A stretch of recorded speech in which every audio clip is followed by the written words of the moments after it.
kelen dɛ bɛɛ de don e kelen wa Hi, I'm Dr. Brian Harris, and I have ayi a e ka ɲi question for anyone with arthritis. e ka ɲi ok salamu alaikum ni kun y'an ka belebele fasa ye zikiri nuhu danbele fɛ cɛba min i b'a tanu n'i t'i maloya i b'a tanu i kuma tɛ suli i b'a tanu yɔrɔ baden b'a la i b'a fɔ k'a fɔ fo k'i sɛgɛn n bɛ se k'a fɔ ala ni karamɔgɔ hayidara ka mahamadu kanu ala an ka belebele ala cɛ min ni cɛ tɛ da balansi la diɲɛlatigɛ danni la ala yɛrɛ fɛ n'o y'an kuntigi mahamadu alayhi salatu wa salim ayi muso t'ale ɲɔgɔnna bamu bilen o banna awɔ o banna n ye jateminɛ dɔ kɛ ka experience sɔrɔ a ka gɛlɛn den ka wolo mawuludu don mawuludu dati yɛrɛ la k'a ka denkundi bɛ mawuludu ma a ka gɛlɛn dɛ o bɛɛ ye tamasiyɛnw ye an kan ka min faamu mɛ cɛ min ye ni cɛba in kanu ala ni ayidara ka an kuntigi kanu ni sababuya la diɲɛ bɛɛ ye mawuludu t'a bolo fila la an bɛ don min na ko bi diɲɛlatigɛ diɲɛ don o don dɔ de bɛ fara mawuludu ko bonya kan dɔ de bɛ fara mawuludu ko jama kan o ma sɔrɔ cɛ wɛrɛ la dɛ a kana ɲini yɔrɔ si karamɔgɔ hayidara wala u k'a dɔn k'a fɔ minnu kun kɛlen bɛ ka mahamadu kanu kɛ boli ye bɔrɛ kɔnɔ k'a datugu minnu kun kɛlen bɛ ka mahamadu kanu kɛ boli ye bɔrɛ kɔnɔ k'a datugu bɔrɛ in kɔnɔ a da fɔni na dɛ u y'a fɔ ni sawudiya la ka mawuludi kɛ kira ka misiri kɔnɔ ale salatu wasalim ne yɛrɛ ma ko ye min ka ɲi k'a bɔ k'a ka mawuludu k'a ka misiri kɔnɔ walahi ne ma fɛn ye min ka ɲi diɲɛlatigɛ la k'a bɔ u ye nkalon tigɛ k'u ye mɔgɔ dɔ bila ka taa misiri kɔnɔ k'o y'a sɔrɔ ko mɔgɔ si tɛ jan nkalon don anisaru mana min bɔ a da kɔnɔ diinɛ ko la a y'o minɛ ni pɛnsi de ye parce que u ka représentant bɛ diɲɛ fantan naani bɛɛ dugu tɛ diɲɛ kɔnɔ ko anisari kanubaga tɛ dugu min na olu de bɛ k'a yɔrɔ la u bɛ information di donc n'an ma fara kan anisari ka kuma nkalontigiya a bɛ malo de sɔrɔ a la diɲɛ don o don a bɛ malo de sɔrɔ a la diɲɛ don o don ala ni karamɔgɔ ayidara ka mahamadu kanu fɛ c'est-à-dire mɔgɔ tɛ se ka a imaginer ko ni ɲɔgɔnna jama bɛ bɔ mawuludu la k'i bɛ se ka taa fɔ k'o ko ye nkalon ye k'o man ka kɛ hakili tɛ a tɛ se ka don hakili fɛ quoi donc karamɔgɔ ayidara ka fara anisari bɛɛ lajɛlen ka diɲɛ fantan naani bɛɛ n ka foli ni tanu ni b'a ye a ka silamɛya sankɔrɔtali la silamɛya sankɔrɔtali k'a bɔ dogodogo la k'a bɔ woni kɔnɔnaw la k'a jira diɲɛ na i ko a kun ka d'a tigi ye cogo min na c'est-à-dire aw ka dan tɛ a tanuni na quoi ansaru walayi dan tɛ a tanuni na an bɛ dugawu kɛ ala ka san wɛrɛ ta jira an na an n'an ka karamɔgɔ kɛnɛ na o fɛnɛ ka fete ka tɛmɛ nin kan an bɛ dugawu kɛ c'est-à-dire mawuludu caman bɛ ala bolo ala k'a dan an ma si ni kɛnɛya la n b'a ɲini ansaru fɛ a fɛnɛ ka dugawu kɛ ni san wɛrɛ mawuludu n ka t'o kɛ a fɛ a y'o dugawu fɛnɛ kɛ ni san wɛrɛ mawuludu n ka t'o kɛ a fɛ parce que diɲɛ don o don mana ni jama in ye n b'a fɔ ala a ka di ne ka nin jama in na mɛ ne b'a ɲini ansaru fɛ a ye dugawu kɛ ne ka fara san wɛrɛ ta ye baw kan ala latigɛ de don dɛ ala de m'a latigɛ ne ka taa ɲɔ tɛ foyi tɛ ka ne bala yan wariko tɛ papiye ko tɛ foyi ko tɛ ala de m'a latigɛ ne ka taa donc ne bɛ dugawu a ka dugawu kɛ ne n ka taa san wɛrɛ mawuludu kɛ a fɛ o bɛ diya n ye kosɛbɛ donc n'o bɔra yen kuma tɛ janya an bɛ don politiki kɔnɔ bi an yɛrɛ b'a dɔn kow cayalen don n'i y'a ye ne ma kuma tan de tɛ n bolo ko de ka ca voilà parce que n bɛ segin o kan tuguni anw dahirimɛ sirilen tɛ video kɛ la voilà anw b'an dahirimɛ ɲini an wɔsi de la faso kan de bɛ ne bila video kɛ la sinon dɔrɔmɛ kelen ko tɛ ayi n bɛ segin o kan je suis fier de le dire je suis fier de le dire k'a fɔ ko kabi kɛlɛ daminɛna n'a sɔrɔla n delila ka peni américain ka wari dɔgɔma ye peni ni delila k'a minɛ mɔgɔ bolo ubiyɛn mɔgɔ delila k'a fɔ ko hɔn i ye nin fɔ a diyara n ye ala kana n ɲɛda kira kan faso kanu awɔ faso kanu o de bɛ ne bila la ko dɔ kɛlen bɛ ka n dabali ban maliko la bi nkalontigɛ ani c'est-à-dire finalement n ti ka da foyi la tuguni quoi tellement que nkalon cayalen don a ko Wagner nali ko dugu tɔgɔ bɔnɔ na Algérie ko k'ale b'o financer o financement ko Algériens ko olu ye message bila k'o ye nkalon ye k'olu ma layidu di mɔgɔ si ma k'olu ma layidu di mɔgɔ si ma aya a tilala tuguni ko jumɛn tuguni ko Irisilakaw ka convention ko in a tilala tuguni k'o ye nkalon ye donc nkalon fɔta de cayara k'a tugu ɲɔgɔn na fɛn o fɛn mana fɔ ko o bɛ n'i dusu suma i bɛ taa ye k'a fɔ o bɛ bɔ k'o démenti k'o ye nkalon ye fɛn o fɛn mana fɔ ko b'i dusu suma o bɛ bɔ k'o démenti k'o ye nkalon ye han kɔsa in na ta kɛra jumɛn ye tuguni ko Choguel ko cogo di u tilara tuguni k'o fɛnɛ ye nkalon ye donc finalement an bɛna da mun na de an bɛna ok a ye hakɛ to n ka boli n yɛlɛ a b'a dan na sisan a ye hakɛ to donc finalement ne t'a dɔn an bɛna da mun kelen na tuguni jamana bɛ problème na ni kuma duman min fɔra k'an hakilila tigɛ u bɛ bɔ k'o démenti k'o ye nkalon ye han u bɛ bɔ k'o démenti k'o ye nkalon ye donc finalement an bɛna da mun na an bɛna da mun kelen na finalement an bɛna da mun kelen na ne kɔni ɲɛ t'a la an bɛna da min na quoi hali a fɔra ko fɛn comment dirais-je ko sɔrɔdasiw taara ɲɔnɔ ko ka taa ɲɔnɔkaw secourir ne ɲɛ b'a la u bɛ ka video dɔw bila tout ça là n ti kuma kan parce que pour moi nkalon don quoi bon ne bɛ fɛ ka ɲininkali kɛ ni nkalon ninnu qui a intérêt dans ça ni intérêt bɛ se jɔnni ma tuguni jɔnni ma de ni nkalon ninnu a intérêt a bɛ se jɔnni ma de parce que n y'a ye fɔlɔ yani IBK ka fanga ka ben Afrika Pulaar wa n t'a dɔn Afrika Kibaru de Afrika Kibaru ye c'est-à-dire diɲɛ nouvelle jugu foyi tɛ yen a kun tɛ bɔ ni min ye diɲɛ nkalon foyi tɛ yen a kun tɛ bɔ ni min ye mais a ka laɲini sɔrɔla n'o ye IBK ka taalen ye page in a tununa Facebook kan donc o ɲɔgɔnna dɔ de bɛ ka nin information kuntan ninnu di anw ma wa han an nisɔndiyara ni Wagner ka nali ye u ko non ko ko Mali mɔgɔw bɔra ka communiqué kɛ k'olu m'a fɔ ko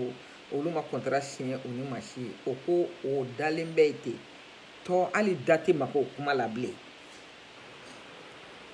donc ne kɔni ɲɛ t'a la anw bɛna an jigi kɛ fɛn yɛrɛ min ye tuguni ɲɔnɔ ils sont laissés pour compte ɲɔnɔkaw tolen do yen u yɛrɛ bolo ye ten mais k'a fɔ de ko kɛlɛ bi ka kɛ ɲɔnɔ kɔni vraiment ne ti da la n kɔni ye image ye ne ma da la n ma da la wa n ti da la parce que a fɛnɛ bɛ se ka kɛ nkalon de donc an bɛ to tan an bɛ to tan wa han minnu ko k'u tɛ taa ko ka dɔ fara transition kan anw bɛ to tan wa don o don yɔrɔ bɛ ka minɛ don o don malo bɛ ka jeni don o don mɔgɔ bɛ ka gɛn ka bɔ sigiyɔrɔw la taa tɛ bɔ sisi tɛ bɔ je comprends pas le silence de l'armée malienne je comprends pas le silence u bɛ silence min na n tɛ k'a faamu quoi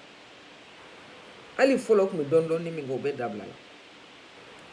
fɔlɔ o tun bɛ bɔli min kɛ ka taa o bɛ dabila la donc mɔgɔw bɛ ka to yen ten min mana terroriste jɔ u b'o kɛ mɔgɔw la donc c'est à dire i b'a fɔ ko armée yɛrɛ tɛ yen bilen tuguni quoi ma je comprends rien wala n kamana gannen don quoi n b'i fɛ a kan bilasira quoi an kamana gannen don kuma fɛn o fɛn mana fɔ i bɛ taa sɔrɔ o ye nkalon ye kuma fɛn o fɛn mana fɔ i bɛ taa sɔrɔ o ye nkalon ye n ka video ju bɛ nkalontigɛ in de kan bi jɔnni ka intérêt bɛ nkalon in na de nkalontigɛ min bɛ senna Mali kɔnɔ jɔnni ka intérêt b'a la sɔrɔdasiw ye nin kɛ dɛ u y'a don ta dɛ u taara yan fɛ dɛ u seginna yan fɛ dɛ i bɛ taa sɔrɔ a bɛɛ nkalon ye aw ni Ala cɛ anw ka jamana in kan ka kɛ nkalontigɛ jamana ye bi ni jamanadenw ma tiɲɛ yɛrɛ an tɛ k'o dɔn ka bɔ nkalon na comment on peut se défendre comment on peut se défendre dɔ b'a fɔ k'a tiɲɛna yan fɛ dɔ bɛ taa fɔ ko nkalon de dɛ ko foyi ma kɛ yen n'a fɔra ko mɔgɔw gɛnna ka b'u sigiyɔrɔ b'a fɔ non foyi tɛ ɲɔnɔ tout va bien donc ne kamana ganna dɛ walayi bilahi ni ko n kamana ma gan n ye nkalon tigɛ c'est à dire nkalon kelen bɛ fɔ ka buna adamaden noyé Mali ko problème kɔnɔ nkalon kelen bɛ ka mɔgɔninfin noyé de Mali ko problème o kɔnɔna na donc vraiment moi je suis dépassé wallahi Allah je suis dépassé da dɔn an bɛ taa sira fɛn o fɛn fɛ c'est à dire rien ne bouge donc Maliko tora kuma mugu ma Maliko tɔ tora Facebook kuma ma Maliko tɔ tora o ma acte foyi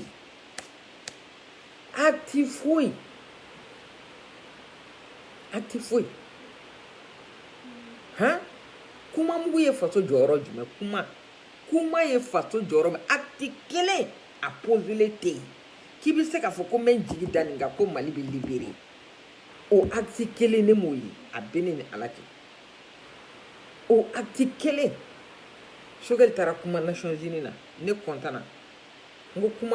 a ye kuma min fɔ devant le monde entier parce que anw b'a fɔli min kɛ video ninnu ni fɛn o t'a fɔ yɔrɔ ye a fɔyɔrɔ ye yɔrɔ min ye o de ye Nations Unies ye kuma taara fɔ Nations Unies na devant le monde entier officiellement parce que tubabuw fɛ fɛn bɛɛ n'a ji bɛɛ n'a tɛmɛsira de don a fɔra officiellement de fɛn o fɛn mana fɔ o yɔrɔ la o bɛ taa en compte mais foyi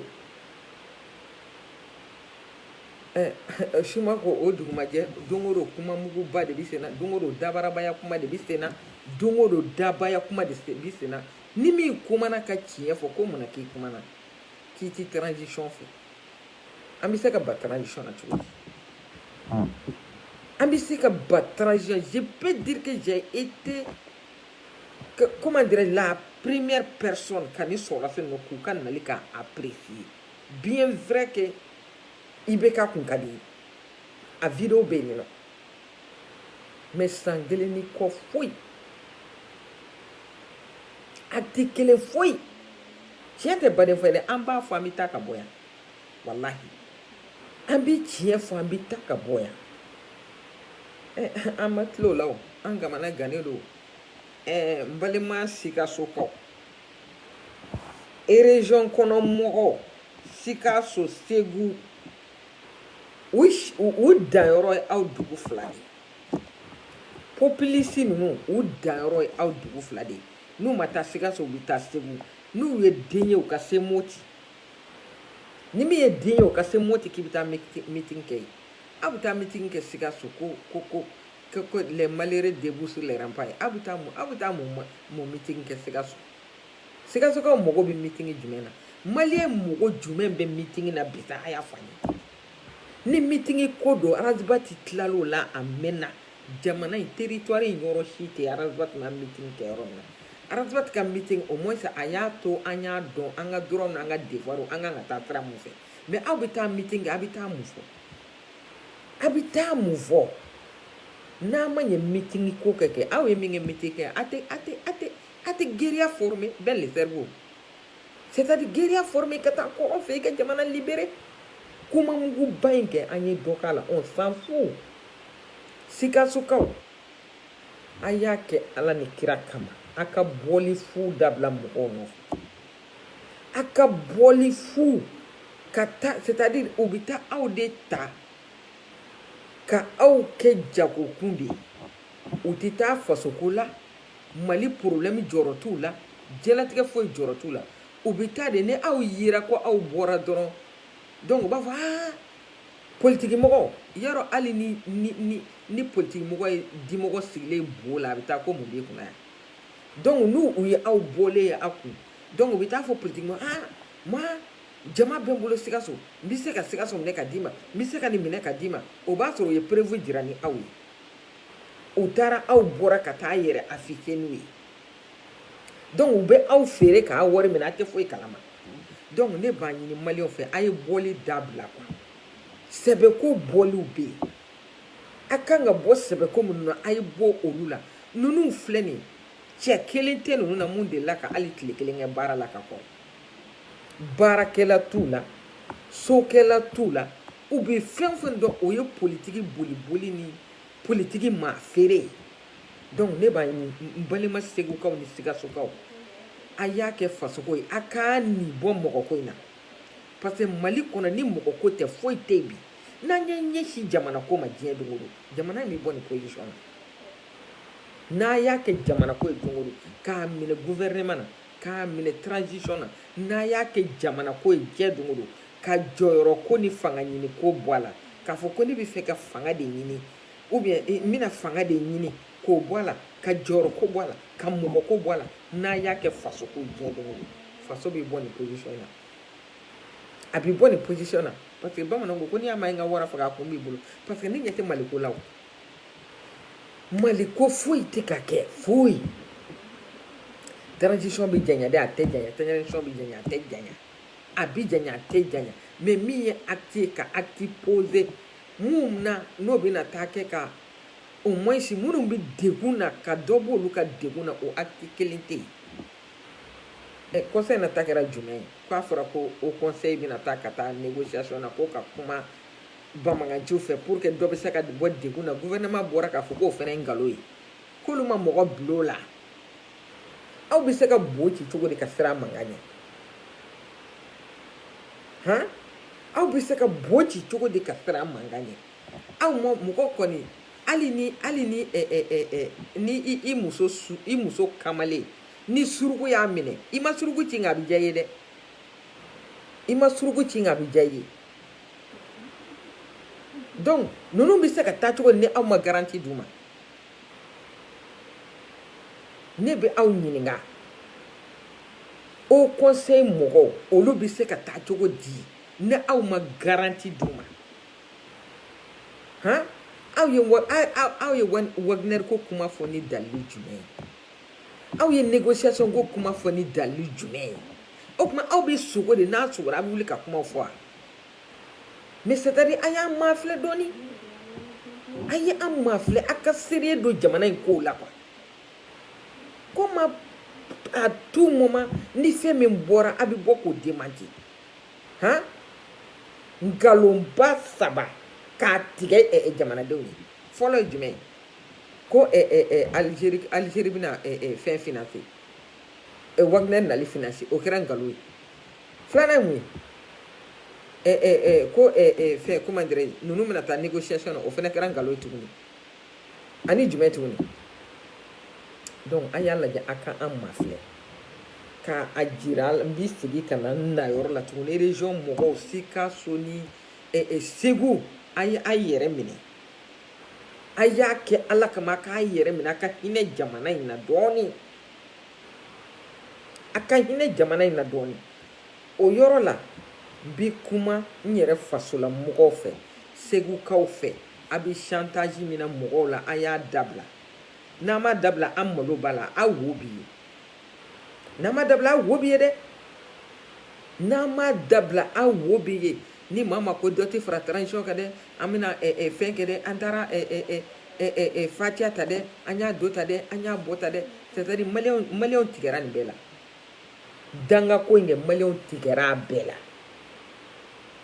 an taara dugawu ta ko bɛ da ka i bɛ ka bila u ɲɛ ka taa n'a ye fo Maga ka taa dugawu ta Mali ye a ye mun bɔ an ka kow la a ye mun bɔ an ka kow la dugawu filɛ nin sarati de b'a la danga filɛ sarati b'a la n'i ye danga baara kɛ hali n'i ma danga ko kɛ hali n'i ye danga ko kɛ walahi hali n'a tigi m'i danga b'i la a bɛɛ ni Ala cɛ n'i ye dugawu baara kɛ a tigi kana k'i ka dugawu fɛ fiyewu i hakɛ i ta ye min ye Ala b'a d'i ma aw bɛ ɲinɛ Ala de ko a ka kow la n'i ye Ala danaya sɔrɔ walahi ko bɛ ko la i t'i da don a kuma la n'i ye Ala danaya sɔrɔ ko bɛ ko la i t'i da don a kuma la vraiment donc k'a fɔ de ko a bɛna bɔ diɲɛ don o don ka mɔgɔw menacer ka mɔgɔw kɛ tan a y'a ko ninnu a y'a dabila vraiment a y'a dabila ne faso ka di n ye ne faso mɔgɔw ka di n ye aw ye nin baara min kɛ ni dugu o dugu don sisan ne tun bɛ bɔ ka bɔnɛ jigin a tigi kan mais n tɛ se ka kuma a kana to ka bɔ ka taa fɔ de an taara nin kɛ n'u taara wari d'a ma a y'a ka wari minɛ a k'a dun a k'a sigi a ka bulon kɔnɔ le reste c'est pas votre problème a kana maa si c'est-à-dire ni maa dɛmɛ dɔ kɛ Mali ye kabi Musa taara fo k'a bila a tɛ dɔn foyi la maa ko kɔ o de ye jamana in ci k'a ta tiɲɛ bɛɛ ka hɛrɛ min sɔrɔ min na a y'o defa u kana taa bɔ diɲɛ don o don k'a jira politiki mɔgɔw la ko debout sur les remparts a donna ta a bɔra ta mana kuma ni mana ko la mɔgɔw da la vraiment bɛɛ le cerveau maliyɛnw to ɲɛ sumana kɔ a kɛ Ala ni kira kama i ka maliyɛnw to ɲɛ sumana a ye maliyɛnw to ɲɛ sumana Ala ni kira kama a kana taa mɔgɔw bɔ mana ko la c'est-à-dire mais ma jigala parce que vous savez que vous avez affaire avec un peuple analphabète hein aw ɲɛ bɛ jamana seerelen jumɛn na ko mɔgɔw bɛ bɔ diɲɛ don o don siraba kan aw ka baara kan ka fɛn min ye bɛ ka jeunes recruter armée la pour que ka jamana libérer voilà ka taa jeunes libérer ka taa faso kuma fɔ i bɛ tile video kɛ la video bɛ taa yɔrɔ min na i ka meeting tɛ taa yen e ka meeting bɛ taa yan n'i ye video kɛ ou bien taara radio la ka taa kuma ça c'est plus important mais pour que ni laɲini dɔ tɛ aw fɛ aw bɛ taa mɔgɔw bɔ diɲɛ don o don k'olu jira diɲɛ na ni laɲini dɔ tɛ a fɛ ne ko an ni Ala cɛ jamana bennen na nin cogo la a bɛna ta ɲini o fɛnɛ kɔnɔna na tuguni e ma dɔn aw ye criminel ye bi aw bila yan an bɛna jɔni na an bɛna Kawujimi ka minɛni na jajugu laban ɲɔgɔn kɔ bila de o de fɔra o ko ni mɔgɔ n'i bɛ janfa kɔlɔn se kɛ walahi i k'a sen k'a fɛrɛ k'i dayɔrɔ bila a kɔnɔ parce que i t'a dɔn n'i yɛrɛ bɛna wuro b'a kɔnɔ ne delila ka kuma dɔ fɔ Kawujimi ni a fa n'a burankɛ n ko n'a ye i bɛ ka gɛn ka taa n k'a ka kafe min banna Kuluba n k'a dati don Kuluba kafe la tuguni dɔwɛrɛ tɛ o hɛrɛ de ko don voilà aw ye i bɛ ka gɛn k'a ka fanga tiɲɛ ka taa cogo min na walahi aw tɛ hɛrɛ ye bilen yarɔ n'i ye u fɛn o fɛn kun bɛ nin jɛ jugu la n'i y'u kɔnɔ ci k'a lajɛ bi u ye min kɛ i bɛ ka la u b'a segin kɛbaliya la wa mɔgɔ fɛnɛ bi ka transition fɛnɛ défend nkalon ka bi walahi n ko Ala de bɛ kow munumunu ka tila ka n'o a ka jɔnya jɔ a la don dɔ la bɛna kɛ aw fɛnɛ bɛna nimisa kun min na a ye nin baara kɛ a bɛ ne ni Ala cɛ don dɔ bɛna kɛ a bɛna nimisa kun min na a ye nin baara kɛ Kawujimi ne y'a f'i ye n ko mɔgɔ i bɛ to i dɔnko de la i bɛ fɛn o fɛn dɔn i bɛ to i dɔnko de la awɔ Kawujimi bɛ fɛ kuma min bɔ a da kɔnɔ ni dɔ tun bɛ ka ɲɔgɔn laminɛ sɛbɛnni na Kawujimi bɛ ka a ye kuma min bɔ a da kɔnɔ kuma in ye tiɲɛ de mais problème ye min ye Kawujimi bɛ tiɲɛ de kɛ ka nkalon masiri a ka spécialité o de a bɛ tiɲɛ kɛ ka nkalon masiri o ye mun ye i bɛ ka taali la u ye tiɲɛ de fɔ ka nkalon ye mun ye u ka laɲini n'o ye ka jamana dafiri k'u ka fangaw sɔrɔ k'u ka jɔyɔrɔw sɔrɔ n'u filɛ position min na bi donc u bi jamanadenw ka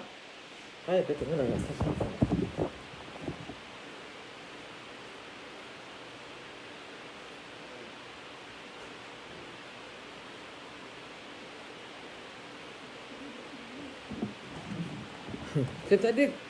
jamanadenw degun min bɛ jamanadenw kan don min na kuma tiɲɛ ye fɛn min ye don min na u b'o kuma de ta k'o fɔ donc mɔgɔ o mɔgɔ n'i y'o fɔ kan min i b'a fɔ karisa bɛ tiɲɛ kan karisa bɛ tiɲɛ min b'u da kɔnɔ o ye tiɲɛ de mais n'i ye ne yɛrɛ ɲininka ne tun b'a fɔ n ko Kawujimi a bɛ laɲini dɔ de kan k'a kɛ Choguel ko in ye c'est-à-dire ninnu de bɛ ɲɔgɔn dɔn kojugu korokaraw de bɛ ɲɔgɔn kiɲɛyɔrɔ dɔn ninnu ye jɛjugu baden de siri maliyɛnw kɔ kan donc ninnu b'a dɔn u bɛ ɲɔgɔn minɛ yɔrɔ dɔn cɔcɔcɔcɔ u bɛ ɲɔgɔn minɛ yɔrɔ dɔn n'o tɛ Kawujimi i y'a ye Kawujimi y'i nɔrɔ Choguel la k'a tɛ Choguel bila ale yɛrɛ m'a fɔ ko Mamudu Diko ko mɔgɔ u bɛ ka nɛnikɛlaw bɛ ka mɔgɔw fa n'u ba nɛni ko Mamudu Diko tɛ ka fɛn fɔ ko donc ko ni mɔgɔ tɛ kuma ko tu es consentant voilà ko n'i ka c'est-à-dire a filɛ ka baara min ɲɔgɔnna kɛ a bɛ ka Choguel tɛrɛmɛ diɲɛ don o don a bɛ ka Choguel tɛrɛmɛ diɲɛ don o don Asimi tɛ ka fɛn fɔ donc ale yɛrɛ ka kuma kɔrɔ y'a jira n'i y'a ye Asimi tɛ fɛn fɔ ale bɛ ka min fɔ o de ka di Asimi ye o de ka di Asimi ye bon un moment Asimi fɛnɛ kan ka dɔn n'i y'a ye Choguel bɛ fɛn o fɛn na Choguel bɛ ka Asimi de ka baara kɛ Choguel bɛ ka Asimi ka forontow de dun n'a da ye donc Asimi man ka Choguel ye cogo si la k'a to Kawujimi bolo diɲɛ don o don a k'a buruja sinon k'a fɔ ko Mali don dɛ Mali premier ministre don dɛ non Mali premier ministre don a donna tan a bɔra tan a ma ta maliyɛnw ka tali la u y'a ta u yɛrɛ dama de ɲɔgɔn cɛ u ka kurutu tali la donc olu de b'a dɔn u bɛ min kɛ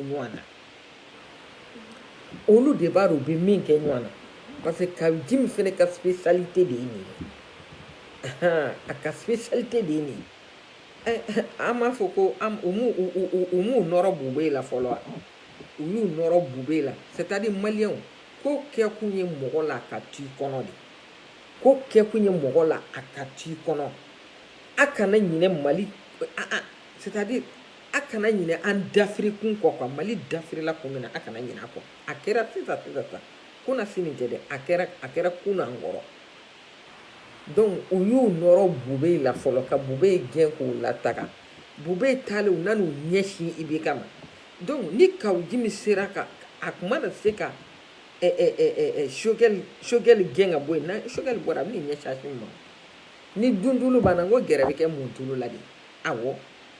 ni duntulu banna bɛ gɛrɛ bɛ kɛ muntulu la donc Kawujimi maa bɛ t'i dɔn o de la a bɛɛ ni Ala cɛ maa bɛ t'i dɔn o de la i kan ka to kɛrɛfɛ k'i ka marché ɲini k'i ka pergali feere kɛ c'est-à-dire je sais pas qu'est-ce que tu veux au juste ni t'a dɔn Kawujimi bɛ min kɔ dadi bɛ min kɔ e ni Ala cɛ e k'i si kɛ makariko la jagoya wajili la ko Ala kama tɔn an t'a dɔn jumɛn k'i si kɛ nɔgɔsi la i ko jagokun t'i bolo jagokun dir'i ma Arasa bɔra n'o ye ko i burankɛ ko ka jagokun dir'i ma i yɛrɛ b'i waso mɔgɔ la so joli b'i bolo mais toi tu fais au juste en voulant trop gagner on perd tout ou bien i bɛ Choguel place de nɔfɛ i tun bɛ fɛ Asimi de kɛ e kɛ premier ministre ya walayi ne kɛra premier ministre ni Asimi sira fanga la k'a fɔ ma t'u ɲɛmɔgɔden a bɛɛ ni Ala cɛ o kɔrɔ de ye kɔni ko anw ma sa dɔrɔn dɛ anw su donna ka anw toli de o b'a sɔrɔ o kɛra sinon ne tɛ Asimi place nɔfɛ e tɛ ko wɛrɛ nɔfɛ safurulayi e tɛ Choguel place nɔfɛ e tɛ ko wɛrɛ nɔfɛ mun nana ni nin diɲɛ don o don mun nana ni ye diɲɛ don o don Alahu akibaru i bɛ ka kɔni sɔɔri wo la i jɔyɔrɔ ko kɛlɛ ani intérêt ko kɛlɛ sinon fɛn o fɛn bɛ yen bi walayi Mali ko kɛlɛ t'a si ye Mali ko kuma ti ka fɔ foyi la foyi ti ka fɔ dɔ ka fara tradition kan dɔ ka bɔ tradition na hein c'est-à-dire moi je suis dépassé hein. Wallahi je suis dépassé i jigila tigɛlen de y'a wele bi ka kuma kan c'est-à-dire fɛn o fɛn n ka mana gana ni n ko n ka mana ma gan n ye nkalon tigɛ ni n ko n ka mana ma gan n ye nkalon tigɛ aw bi kawuji min minnu bɛ ka kawuji min nɛni ka di sogɛli ma est ce que aw kan ka kawuji min nɛni ka di sogɛli ma ninnu bɛɛ tɛ kɔ kelen jɛgɛ ya ninnu bɛɛ tɛ kɔ kelen jɛgɛ ya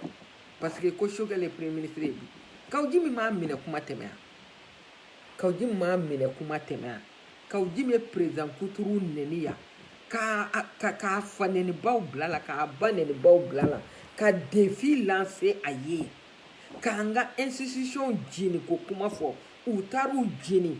est ce que kawuji min m'a minɛ kuma tɛmɛ aw ma kawuji min minɛ o la aw bɛna kawuji min minɛ sisan de ko kawuji min k'o bɛ ka sogɛli nɛni donc sogɛli ka fisa ni nin bɛɛ ye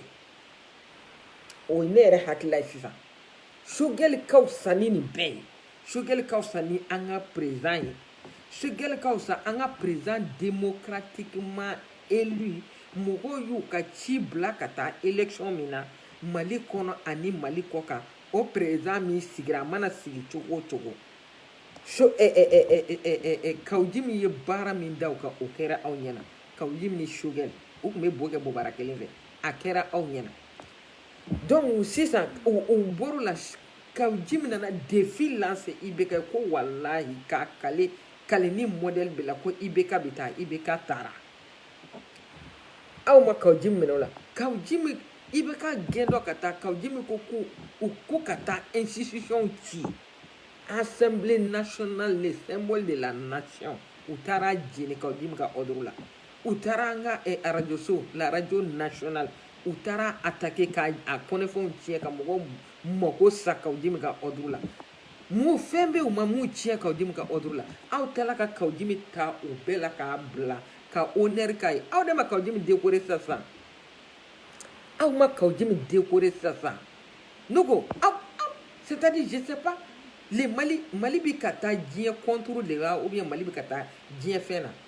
an ka o médaille aw y'o ta k'o kɛ tiga ye hali valeur tɛ mali nomination na tuguni les chevaliers de l'ordre national fɔlɔfɔlɔ i kuma min tulo la kelen kelen mais a y'a kɛ tiga ye k'a valeur bono k'a daraja bono valeur t'a la daraja t'a la mali médaille ni fu falaki fu de a n'o bɛɛ ye kelen mali médaille ani i taara ka taa u bɛ médaille fɛki minnu feere fo juru b'u la i b'u ta k'u juru ka na a bɛɛ ye kelen ye valeur foyi parce que il faut comment dirais i bɛ honneur rendi mɔgɔ ye mɔgɔ min ni honneur yɛrɛ ka kan fɔlɔ kawuji min ye mun baara kɛ n'o b'a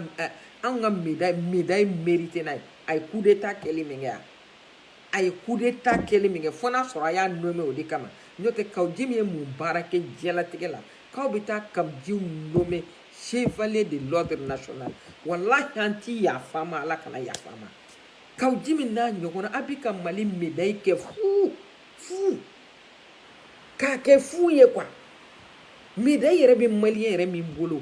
o ka ca a tɛ maa min bolo et puis a bɛ di diɲɛ mɔgɔ o mɔgɔ ma i b'a sɔrɔ a tigi ma foyi kɛ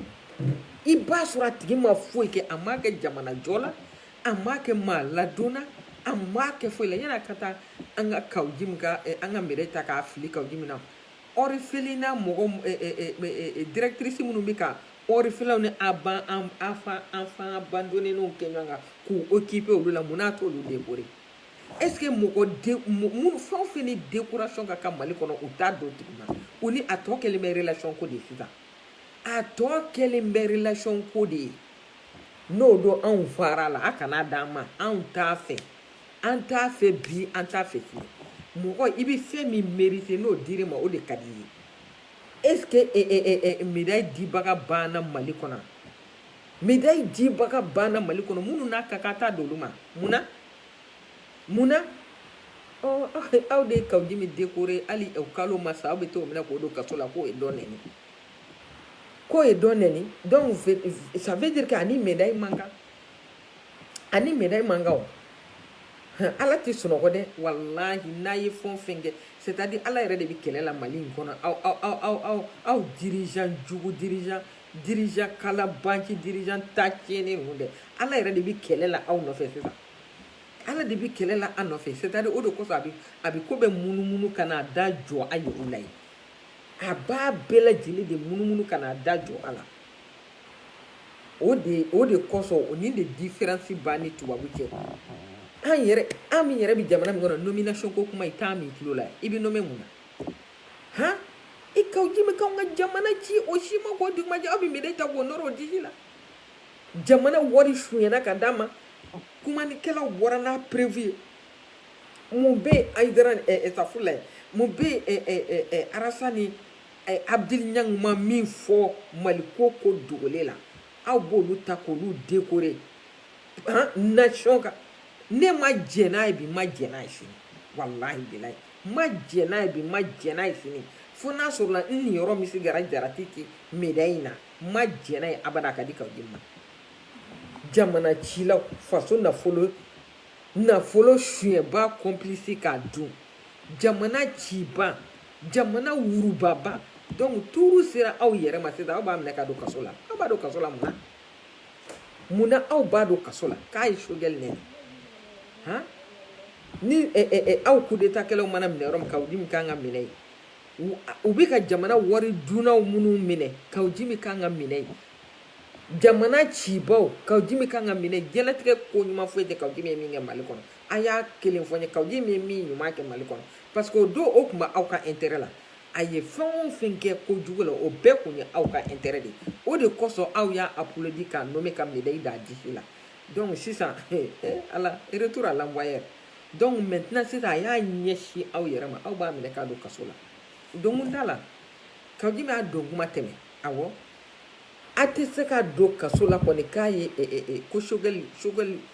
nɛnini dɔrɔn k'a ye kaso la o y'a minɛ kun ye k'a don kaso la donc n bɛ segin a kan tuguni donc sogɛli ka fisa anw ka institution ye sogɛli ka fisa anw ka président ye sogɛli ka fisa jamana halakili ye sogɛli ka fisa coup d'état kɛli ye sogɛli ka kaw di min ye fɛn o fɛn kɛ a m'a dogo a si la aw m'a minɛ o si la parce que aw ka intérêt kun y'o ye voilà mali y'o de ye o de kama an ti bɔ nɔgɔ la fo k'an sa don min na fɛn o fɛn sara maliko la kɔrɔn fɛ k'a minɛ sɔrɔdasiw la ka taa bila mɔgɔ wɛrɛw la u bɛɛ sara fu de la a bɛɛ ne ni ala cɛ a bɛɛ sara fu la parce que fasoko tɛ yen fasoko bɛ mɔgɔ min na o tigi de ta ye tɔɔrɔ ni degun ye sinon anw ka dirigeant ni ala tun ye dirigeant ɲuman di anw ma anw filɛ bɔnɛ min na bi an k'o de se o la walahi anw filɛ bɔnɛ min na bi walahi anw tɛ se o la jamana ci la ka médaille ta k'a nɔrɔ a digi la jamana ci la coup d'état kɛla institution jelibaga ka médaille ta k'a nɔrɔ a digi la président démocratiquement élu joni kun b'a la ni sogɛli ni fɛn tɛ kaw jimi tɛ Hashim walahi tuuru b'i la a bɛɛ ne ni ala cɛ hali kaw jimi ma fara ɲɔgɔn na hali n'a ye kaw jimi fa k'a su don dingɛ la n'a y'a to a k'a fɔ ma to a bɛɛ ne ni ala cɛ hali kaw jimi ma fara ɲɔgɔn na a kana d'a minɛ ne ma dɛ a y'a faga a k'a su don a t'a to yen voilà jɛjugu laban ye ɲɔgɔn kɔbila de ani maliyɛnw hakɛ a ye ko dama min kurutu ani ɲɔgɔn cɛ a ye ko dama min nangamu ani ɲɔgɔn cɛ aw de b'a dɔn mɛ na ala sɔnna ala kan'a to sutura la abada ala ka bɔ n'a ye k'a jira maliyɛnw na an m'a daminɛ fɔlɔ voilà an m'a daminɛ fɔlɔ M5 bɛ yɔrɔ min na bi jɔnni bɛ jɔnni kan fɔ ye fɛn o fɛn ta kun ye faso ko ye ko faso hinɛni b'o la o bɛ i da bɔ a kuma la madame Sikɛtu so an tulo t'o mankan la Mundakatali o y'a yɛrɛ ta caman bɛ o y'i yɛrɛ ta mɛ ninnu bɛ kɛlɛ min na sa u b'a dɔn min don n bɛ segin a kan tuguni kaw jimi bɛ tiɲɛ de ta ka bɔ n'a ye ka sɔrɔ ka nkalon kɛlɛ kɛ duguma sinon kuma min bɛ bɔ a da kɔnɔ tiɲɛ don dɛ a ye kuma min fɔ tiɲɛ don sans la communauté internationale an tɛ se ka kɛ foyi Hashimi b'a dɔn Sogɛli b'a dɔn sans la communauté internationale an tɛ se ka kɛ foyi ye hali an tɛ se ka ni communauté internationale ko k'an ka minɛnw kana don Sénégal an b'a fɔ cogo di sisan n'u ko k'an ka minɛnw CEDEAO ko k'an ka minɛnw tɛ don an ka minɛnw tɛ bɔ Sénégal da fɛ an b'a kɛ cogo di u tɛ bɔ Côte d'Ivoire an b'a kɛ cogo di anw bɛ cɛmancɛ la Mauritanie ka embargo kɛ an kan an b'a kɛ cogo di o se bɛ CEDEAO ye an ye CEDEAO ka mɔgɔ min gɛn ka taa n ye kuma dɔ ta Jamil Bitar ka video dɔ la bi ko élection dɔ kɛra ka kɔrɔ ko u ye réunion dɔ kɛ ka kɔrɔ ko CEDEAO cɛ in k'a bana ka parole d'ale ma o y'a sɔrɔ a b'a dɔn aw de bɛ fɛ ka jamana dafiri o pour ka jamana cibaw bɛ taa parole d'olu ma donc an kɔni ne yɛrɛ cɛ in jalaki bɛɛ ye cɛ in jalaki mais an ye aw de ta mɛn an ma boli ta mɛn fɔlɔ dɛ an b'a ɲini boli fɛ a ka kuma an ye aw ta mɛn walahi bilahi an ma boli ta mɛn an ma boli ta mɛn fɔlɔ mais ne yɛrɛ kɔni y'a jalaki i tɛ se ka na jamana kɔnɔ ka ko kɛ jamana kɔnɔ min ni sariya tɛ bɛn min ni sariya tɛ bɛn mais Jamil Bitar ka kuma b'a jira mɔgɔ mɔgɔ n'u ka hakilila tɛ taa o fɛ o bɛɛ b'u contre la il n'est pas obligé k'an bɛɛ ka kɛ fɛn kelen ye o an bɛɛ ka kɛ hakilila kelen ye o il n'est pas obligatoire kɛ an bɛɛ ka kɛ hakilila kelen jagoya hakilila bɛ bɔ ɲɔgɔn kɔ hakilila bɛ bɔ ɲɔgɔn na anw bɛ maliko de la aw de maliko la aw bɛ an maintenir yɔrɔ de ɲini fanga la ani élection janyani ko o don anw ka intérêt foyi t'o la ka ban an nana acte kelen a posé ten walahi bilahi acte kelen mais nin koba saba yɛrɛ min annulera vraiment a ye nin koba saba min démenti ne ma dama de sɔrɔ a la a bɛ ne ni Ala cɛ a ko ko Algérie de bɛna an dɛmɛ Algérie bɛna an dɛmɛ Algérie de y'an dɛmɛ Algérie ko France ka avion kana pan a ka territoire kunna a donna tan a bɔra tan Algérie ko ye nkalon ye k'ale m'a fɔ k'a bɛ Wagner sara kelen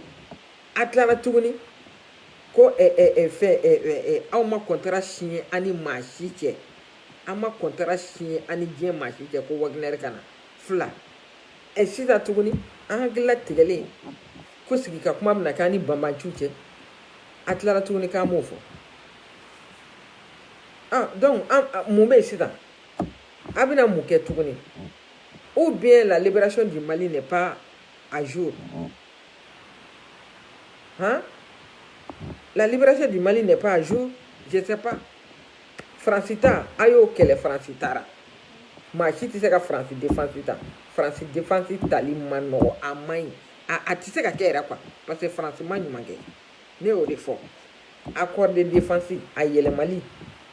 o kɛlɛ walahi an b'a ko an ka jamana ka kan ta ye mais a tɛ se ka to c'est-à-dire aw bɛ ka an ɲɛsin yɔrɔ la o dɔrɔn tɛ ko ye o na ani communauté internationale ta la ani France b'a la mais quand est-ce a bɛna ɲɛsin Mali yɛrɛ kɔnɔna problème ma yaro France nɛnini ni communauté internationale ka nɛnini ka kumaw fɔ olu ma yaro o tɛna se ka kɛ aw ka élection kɔni comment dirais aw ka transition kɔni prolongeli kun ye o aw ka transition prolongation kun t'o la peuple ka degun dɛ a fɔra de k'a ka fɛɛrɛ de kɛ ko Mali tɔ tora Bamakɔ ye ko Mali tɔ tora Bamakɔ ye est-ce que aw bɛ se ka Mali libérer sans l'accord de la communauté internationale aw bɛ se k'o kɛ cogo di il ne reste que les services de renseignement kɛlɛ in tɛ se ka kɛ ni renseignement tɛ renseignement minɛnw aw b'o bɔ min jɔnni bɛna renseignement minɛnw di aw ma a y'a lajɛ dɛ a ka maliyɛn ka degun lajɛ quoi walayi degun anw yɛrɛ ne ma da la anw minnu bɛ kɔ kan c'est-à-dire ko in hami n'a jɔyɔrɔ min bɛ anw na k'a bɛ kɔnɔna mɔgɔw la ten quoi je pense pas non je ne pense pas parce que anw b'a dɔn yan ko rien ne vaut la liberté foyi tɛ liberté bɔ ka t'i ka occupation na ka taa ka segin k'i ka ciw kɛ c'est-à-dire rien ne vaut la liberté e ni Ala cɛ après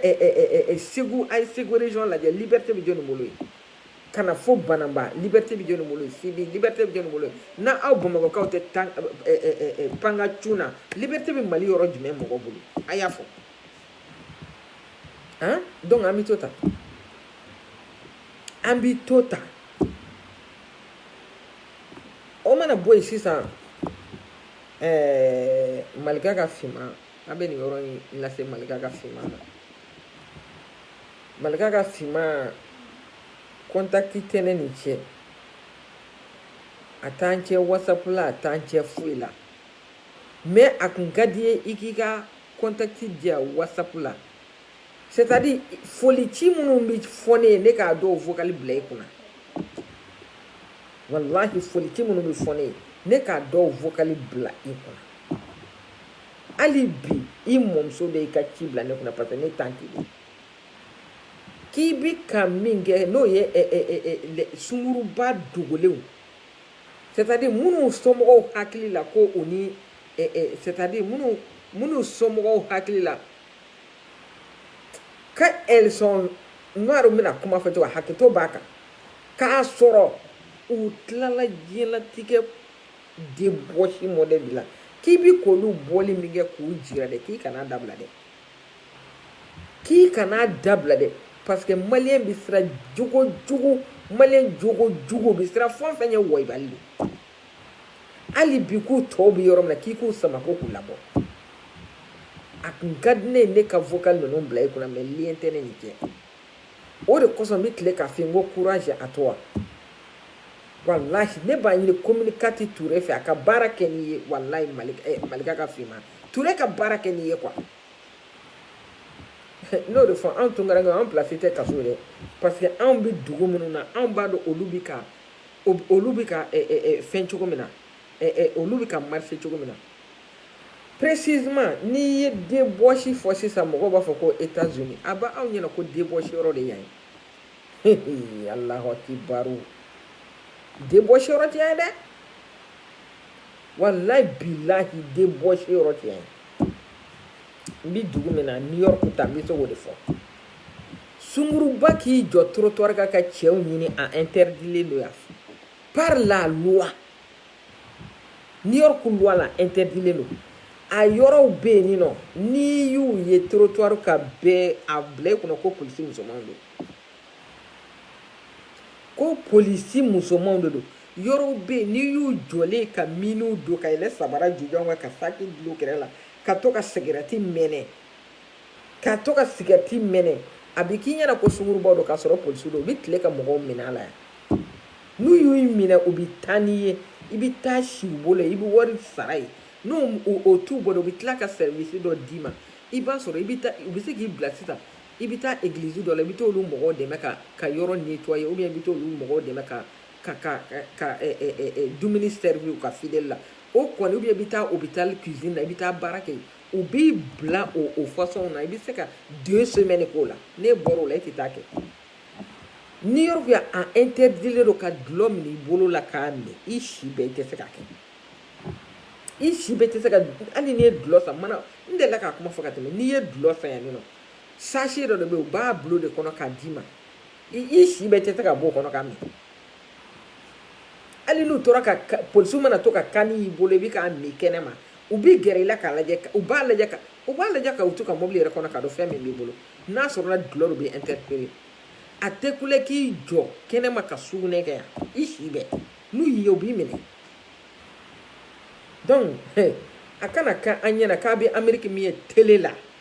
télévision na k'o ye Amérique vie réalité ye o tɛ Amérique vie ye dɛ ayi débauche kɛ yɔrɔ bɛ yen n'i b'a kɔ i bɛ taa o yɔrɔw la yen. O yɔrɔ la fɛnɛ sariyaw de bɛ yen nɔ n'i si ma se hakɛ dɔ ma i tɛ se ka don yen. Yan nɔ ekɔli taa waati ni denmisɛnnin n'i yera kɛnɛma polisiw b'i minɛ. Ekɔli bɛ kɛ waati min na i tɛ denmisɛnnin yɛrɛ ye kɛnɛma ni ekɔli jigin kuma n'a yɛlɛ kuma tɛ a bɛ ne ni Ala cɛ i tɛ denmisɛnnin ye kɛnɛma ni ekɔli jigin kuma n'a yɛlɛ kuma tɛ ou bien vacances ko bɛ da yen n'i si ma se san 14 ma ou bien san 12 je sais pas âge ye min ye n t'a dɔn i tɛ se ka den kelen bila ka taa ekɔli la i bɛ taa bila i bɛ taa ta i bɛ taa bila i bɛ taa ta o de kosɔn n b'a fɔ Bamakɔ on en a marre de vous n'a b'a dɔn a bɛ se ka a bɛ denw wolo a tɛ se ka occuper u la a y'u wololi to yen diɲɛ don o don karisa den tununa diɲɛ don o don karisa den tununa n'i y'i den bila a yɛrɛ ma a bɛ tunu. Hali Bamakɔ bilama mɔgɔkɔrɔba i bɛ tunu kuma tɛ ka taa se denmisɛnnin ma n y'a fɔ a ye n ko Mali t'a cogo la dugu bonyana taafɛnw cayara tant que den ma se san 15 san 18 ma kana to k'a ci ko taa nin ko ninnu na i b'a fɔ k'a fa a bɛ sira dɔn a bɛ se ka duurunin ta a bɛ se ka nin ta a bɛ se ka nin ta mais a hakili tɛ se k'a yɛrɛ bɔ kojugu la dɔ bɛ se k'a nɛgɛ ka taa n'a ye ka taa ko k'a la a hakili t'o ye donc vous nous emmerdez don go don karisa den dɔw tununa n'a dɔn a bɛ den wolo a tɛ se ka occuper o la dɔrɔn a y'u wololi dabila den wolo tɛ diyagoya o de kosɔn tubabu tɛ den caman fɛ o de kosɔn tubabu tɛ den caman fɛ den fila voilà donc a y'a to an ka dɔn mɛn a kana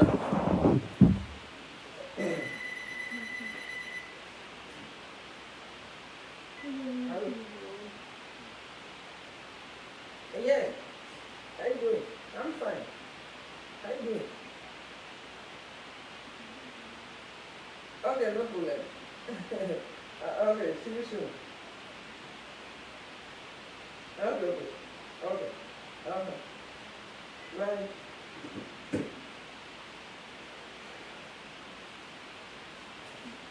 Ay hakɛto donc vraiment a y'a janto denw na n'a b'a dɔn tɛ se ka denw minɛ ka ɲɛ dɔrɔn a y'u wololi to yen k'a fɔ a ye tuguni an ɲɛ bɛ Amérique min na télé la ani Amérique min bɛ yan u cɛ ka jan ɲɔgɔn na i b'a fɔ ko jɛgɛjala ni baji u cɛ ka jan ɲɔgɔn na i b'a fɔ jɛgɛjala ni baji yɔrɔw de bɛ yen a molobaliyaw n'a a fɛnw kama n bɛ segin a kan tuguni hali o yɛrɛ âge de b'i la i k'i don yen hali sini maa min bɛ sinima na âge de b'i la i k'i t'a ye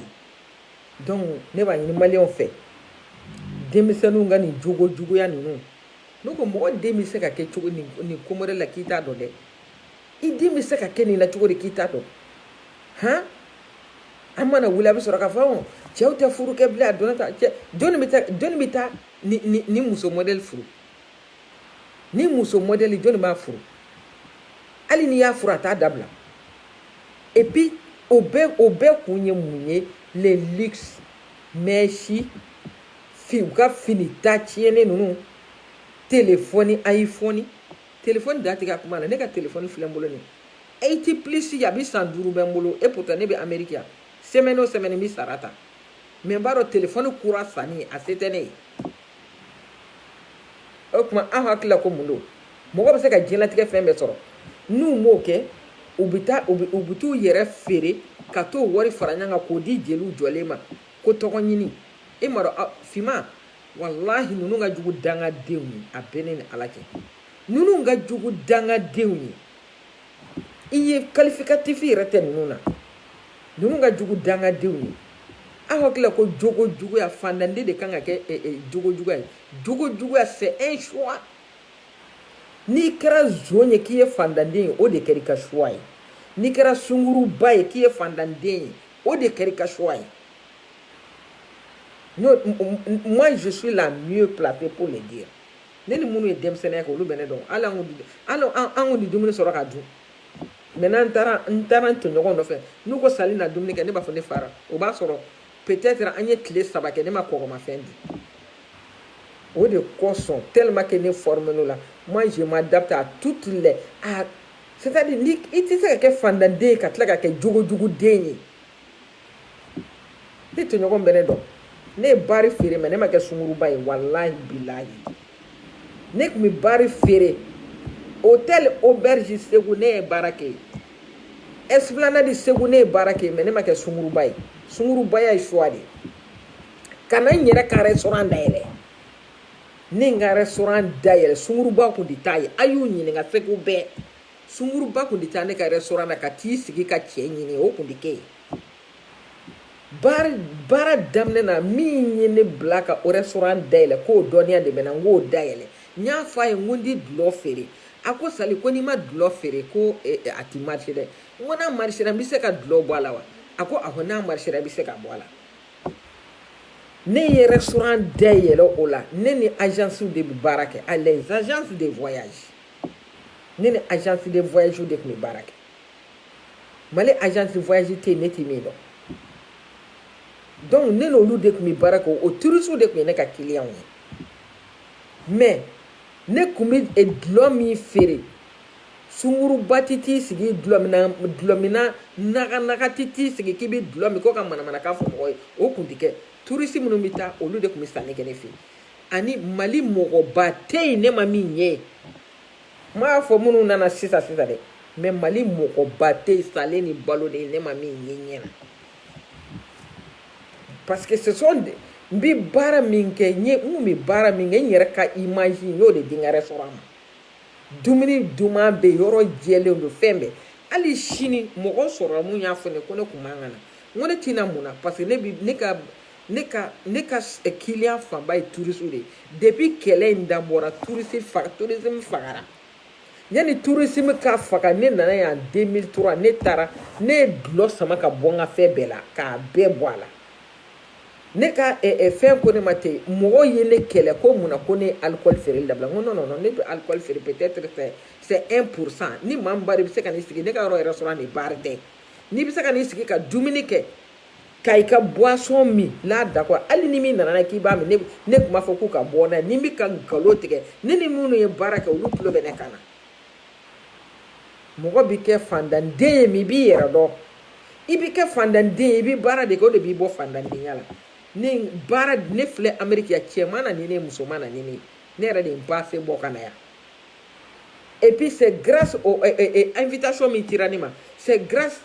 invitation min ci maa caman ma o tɛ na o n'i y'a ye ne nana u b'a dɔn k'a fɔ n bɛ baara de la yen ambassade des États-Unis u tun bɛ dumuni kɛ ne fɛ yen n'i ko restaurant Ariane Segu bɛɛ b'a dɔn ne ma fili n yɛrɛ ma don kelen donc ni mɔgɔ minnu ko finman ko se t'u somɔgɔw de dɛ a donna ta a bɔra ta dɛ c'est pas vrai ni se t'i somɔgɔw ye taa fini ko sara la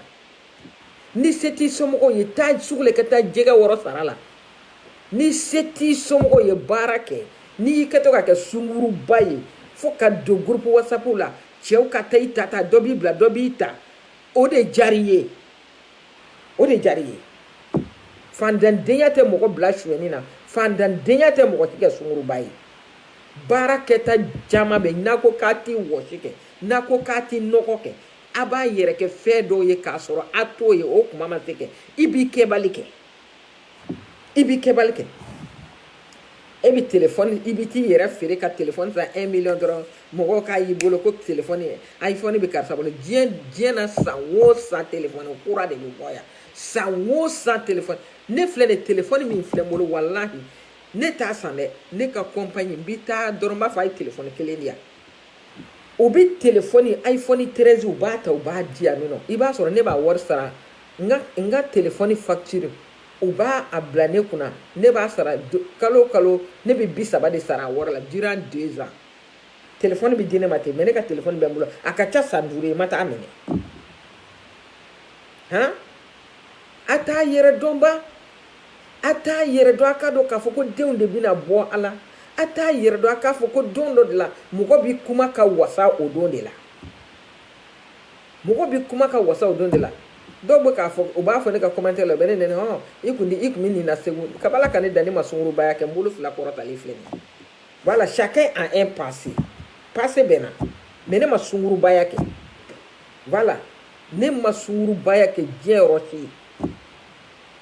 ne dɔnbagaw bɛ n dɔn n y'o de fɔ n ko ne ka histoire dogolen tɛ depuis Ala ka ne dan ne bɛ baara de la ne ba ye ne dege baara de la ne ba ye ne bila baara de la ne ye n ba ye baara de la ne ye n ba ye ka ɲɔ susu sara la ka fini ko sara la ne ye n ba dɛmɛ ka nin bɛɛ kɛ voilà donc n'a sɔrɔ ne kun ye n ba ye sungurubaya la ne bɛ se ka n ko ok donc n'i y'i ka sɛgɛn ban to yen c'est que veut dire i bɛ sungurubaya de kɛ ne ma n ba ye o la a ka yafa ma a dalen bɛ yɔrɔ min a sumalen ka to yen voilà a y'a jogo ɲɛ a ka jogo denya ninnu dabila maliyɛnw a y'a jogo ɲɛ musow a ka jogo denya ninnu dabila giniya sungurubaya a tɛ foyi ɲɛ mɔgɔ ye waati dɔ bɛ se mɔgɔ yɛrɛ i bɛ maloya k'i walaka mɔgɔw k'i ye han diɲɛ cɛ o cɛ aw b'a walaka o bɛɛ ɲɛna a tɛ malo a tɛ samɛ bisimila baara ma fɛn min ɲɛ mɔgɔ ye sungurubaya t'o d'i ma i ma wari sɔrɔ jɛlenya la wallahi wari t'i nafa an ka nin sara ninnu filɛ nin sara ninnu anw bɛ yan nɔ simiki de ta simiki anw bɛ yan simiki de ta mais anw bɛ se ka min k'an ka warini na mali milliardaires tɛ se k'a k'a la parce que wari min b'u bolo wari nɔgɔlen don blanchiment d'argent tɛ ala fɛ yen blanchiment d'argent tɛ ala fɛ yen fila malika ka finman courage à toi ka n'a bila i bɛ min na taa n'a ye i bɛ min na taa n'a ye ni k'a ɲini diɲɛ mɔgɔ o mɔgɔ n'i bɛ diɲɛ réseau nɔgɔlen fɛn o fɛn dɔn mali kɔnɔ an bɛ fɛ an ka mali ka bɔ ni mali nɔgɔlenya in na an bɛ fɛ an ka mali ka bɔ ni mali nɔgɔlenya in na mali kun jɛlen bɛ cogo mali ka k'o ye mali ka kɛ danbe mali ye anw lamɔna ni danbe de ye o de kosɔn anw ma sɔn ka an danbe feere ka kɛ sungurubaw ye n'o tɛ kɔrɔ nana dɔɔnin kɛ mais an fɛnɛ an kun man jugu dɛ voilà an b'o la an kun bɛ baara la diɲɛlatigɛ foyi tɛ an kun tɛ se ka fɛn min san an yɛrɛ voilà an kun bɛ taa an kun bɛ diɲɛlatigɛ foyi tɛ yen min cayara anw ka sanni ma k'a don an yɛrɛ la an ka sara la an ka saraw la donc an y'a to an ka dɔn mais a bɛna diɲɛ wuli k'a sɔrɔ a wuli kuma ma se a bɛna diɲɛ wuli k'a sɔrɔ a wuli kuma ma se